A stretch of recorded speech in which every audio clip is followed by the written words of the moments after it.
So hey guys स्वागत छ तपाईलाई मेरो मिनी ब्लगमा। आज चाहिँ मैले ऐना हेर्दैको त दाँत त पहिल्यै छ, कस्तो बास्ना आइरहेको थियो क्या, गनाउने पुरै भमिटै आउला जस्तो। मैले इन्स्टाग्राममा एउटा टिप्स एन्ड ट्रिकको भिडियो हेरेको थिएँ, त्यही अनुसार मैले नरिवलको तेल र बेसन ल्याएको थिएँ।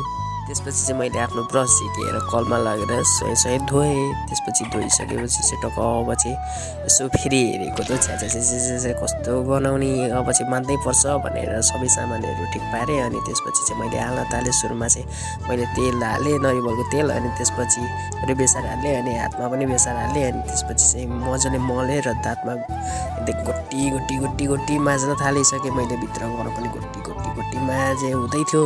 मैले राम्रोसँग 5 मिनटसम्म गोटी माझेको हुँदै थियो। त्यसपछि यता पनि दाँत अलिक गरो देखियो। अनि त्यसपछि फेरि गोटी माझ्न थालेँ। A few moments later. Guys मैले चाहिँ मुख धोइसकेको छु। अब हेरौँ 1 2 3 गो।